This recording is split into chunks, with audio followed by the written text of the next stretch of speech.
दोस्तों, आज की यह लव स्टोरी आपको बहुत पसंद आएगी।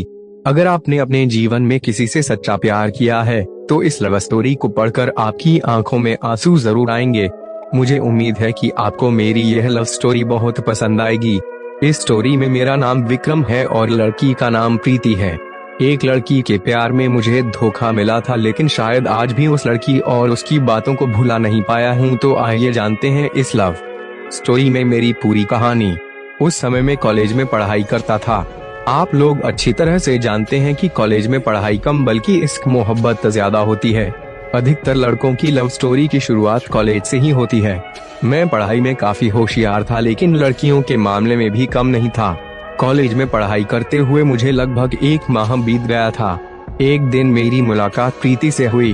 प्रीति भी पढ़ने में काफी होशियार थी और उससे बातचीत के दौरान पता चला कि वे अपने भविष्य को लेकर बहुत चिंतित थी। मैंने प्रीति से अच्छे व्यवहार से बातचीत की थी। धीरे धीरे काफी दिन गुजर गए और वह लड़की भी मुझ पर विश्वास करने लग गई थी।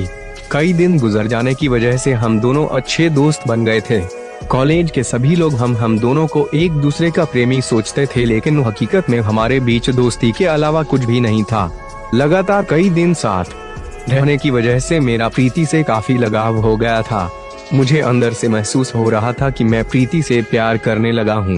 एक दिन मैं और प्रीति गार्डन में बैठे हुए थे। तभी मैंने उसको अपने प्यार का इजहार किया, लेकिन उसने इनकार कर दिया और मुझे समझाया कि प्यार के चक्कर में पड़ने से हम दोनों की जिंदगी खराब हो जाएगी। और प्रीति ने कहा, अगर मैंने तुम्हारे प्यार को अपना लिया तो तुम खुद भी पढ़ाई नहीं कर पाओगे और ना ही मुझे पढ़ाई करने दोगे। मुझे प्रीति की बात सुनकर काफी गुस्सा आया और मैं वहां से उठकर अपनी क्लास के अंदर चला गया। मैं क्लास के अंदर बैठकर सोच रहा था कि आखिर प्रीति ने जो बात कही है वह भी बिल्कुल सच है। हम दोनों के प्यार करने से हमारी पढ़ाई पर सबसे अधिक असर पड़ेगा। उसके बाद मैंने नीति से बातचीत करना बंद कर दिया और सिर्फ अपनी पढ़ाई पर ध्यान देने लगा।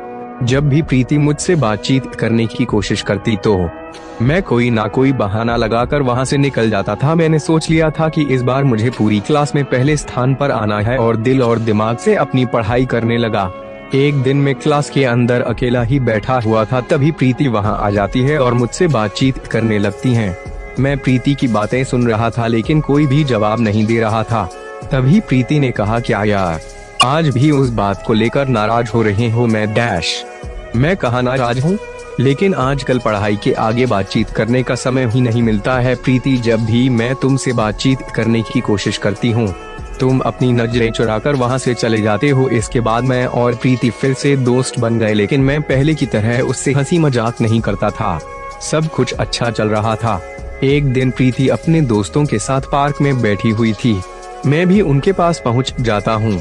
तभी अचानक प्रीति मेरे पास आकर खड़ी हो जाती है और मुझे प्रपोज कर देती है। मुझे बिल्कुल भी यकीन नहीं हो रहा था कि जिस लड़की को मैं शुरू से प्यार करता था वह आज मुझे प्रपोज कर रही है। मैंने उसके प्यार को स्वीकार किया और उसे गले से लगा लिया। प्रीति के प्यार को पाकर मुझे काफी खुशी हो रही थी। धीरे धीरे हमारे प्यार को काफी दिन गुजर गए थे। कॉलेज के सभी लोग प्रीति को भाभी कहकर बुलाने लगे। प्रीति को भाभी कहकर बुलाने की बात से वह काफी नाराज हो जाती थी, लेकिन मैं किसी भी तरह से उसे मना लेता था। एक दिन मैंने पार्क में प्रीति का हाथ पकड़ लिया और कहा, क्या तुम मुझसे सच में ही प्यार करती हो? मेरी बात सुनकर वह जोर जोर से हंसने लगी। थोड़ी देर में प्रीति के सभी दोस्त इकट्ठा हो गए। मैंने कहा, प्रीति, पागल हो गई हो क्या? सभी लोग हम दोनों को देख रहे हैं। थोड़ी देर बाद प्रीति ने कहा, मेरा हाथ छोड़ो, मैं तुमसे कोई प्यार नहीं करती हूँ। थोड़ा सा मजाक क्या किया, तुम तो सीरियस ही हो गए। तभी मैंने कहा, मैं तुमसे अपनी जान से भी अधिक प्यार करता हूँ और तुम ऐसे मजाक समझ रही हो। इतने में प्रीति मेरे गाल पर एक जोरदार थप्पड़ जड़ देती है और अपने दोस्तों से कहती है, मैंने प्यार का नाटक क्या किया, यह तो मेरे गले ही पड़ गया है। इतनी बात सुनकर मेरी आंखों से आंसू निकल आए और मैं पार्क में ही बैठ गया। इधर प्रीति के सभी दोस्त मेरी ओर देखकर जोर जोर से हंस रहे थे। उसकी की बातें सुनकर मेरा दिल टूट चुका था। मैं फिर से खड़ा होकर प्रीति के पास गया और कहने लगा, प्रीति, इन सबसे कह दो कि जो पहले बोला था वह बिल्कुल झूठ था। प्रीति, मैं झूठ नहीं था, क्या तुम्हारे समझ नहीं आता है? उसकी बातें सुनकर मैं आंखों में आंसू लिए वहां से चला जाता हूँ। उस दिन के बाद मैंने सोच लिया था कि आज के बाद जीवन में किसी भी लड़की की तरफ आंख उठाकर नहीं देखूंगा। अब मेरे दिल में उस बेवफा लड़की के लिए कोई भी जगह नहीं थी और ना ही मैं उसकी जिंदगी में दोबारा जाना चाहता था। कुछ ही दिनों बाद मेरी परीक्षाएं शुरू हो जाती है। मैंने कॉलेज जाना बिल्कुल बंद कर दिया था और घर से ही अपनी पढ़ाई कर रहा था। जब मेरी परीक्षा का रिजल्ट आया तो मैं क्लास के अंदर फर्स्ट आया था। कॉलेज की छुट्टियां चल रही थी। हमारे घर के सभी सदस्य घूमने के लिए बाहर गए थे, लेकिन मैंने जाने से मना कर दिया। मुझे प्यार में धोखा मिलने की वजह से मैं घर से भी बाहर नहीं निकलता था और हमेशा प्रीति की ही बातों के बारे में सोचता रहता था। लगभग 3 साल बाद कॉलेज की पढ़ाई खत्म हो जाती है। घर की जिम्मेदारी होने की वजह से जॉब करने के लिए जयपुर शहर चला जाता हूँ। जैसे ही मैंने ऑफिस के अंदर प्रवेश किया तो सामने एक लड़की को देखता हूँ। जैसे ही मैं नजदीक गया तो पता चला कि मेरे सामने प्रीति खड़ी हुई थी। मुझे बिल्कुल भी यकीन नहीं हो रहा था कि 3 साल बाद भी प्रीति से मुलाकात होगी। प्रीति मेरी ओर ही देख रही थी, लेकिन मैं बिना उसकी ओर देखे अपने केबिन के अंदर चला जाता हूँ। वह मुझे पहचान चुकी थी, लेकिन उसकी बात करने की हिम्मत नहीं हो रही थी क्योंकि मैं ऑफिस में मैनेजर के पद पर था। काफी देर सोचने के बाद वह मेरे केबिन में आ जाती है और मुझसे बातें करने लगती है। तभी मैं कहता हूँ, प्रीति, किस्मत का खेल देखो, मैंने कभी सोचा नहीं था कि तुमसे दोबारा मुलाकात हो पाएगी। काफी देर बातचीत करने के बाद मैं किसी काम के लिए वहाँ से चला जाता हूँ। अगले दिन वापस आकर देखता हूँ तो मेरी टेबल पर एक चिट्ठी पड़ी हुई थी।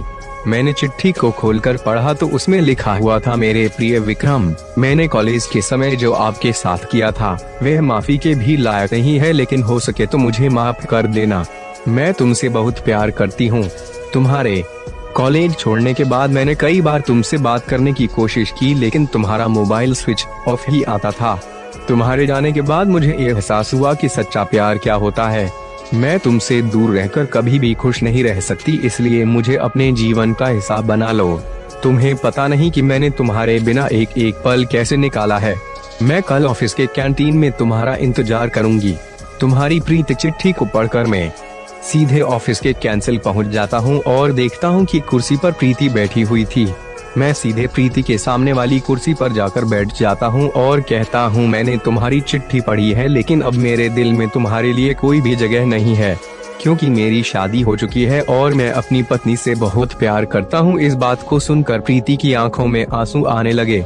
मैंने कहा, कल मैं यह नौकरी छोड़कर चला जाऊंगा, क्योंकि अगर मैं यहाँ रहूंगा तो तुम्हें मेरी याद सताएगी। इतनी बातचीत करने के बाद मैं वहाँ से उठकर अपने केबिन के अंदर जाता हूँ और अपना बैग उठाकर कमरे पर चला जाता है। मैं बिल्कुल भी नहीं चाहता था कि जो कुछ मेरे साथ कॉलेज में हुआ था वह यहाँ भी हो, इसलिए मैंने उस नौकरी को छोड़ दिया। मेरा प्यार प्रीति के लिए सच्चा था।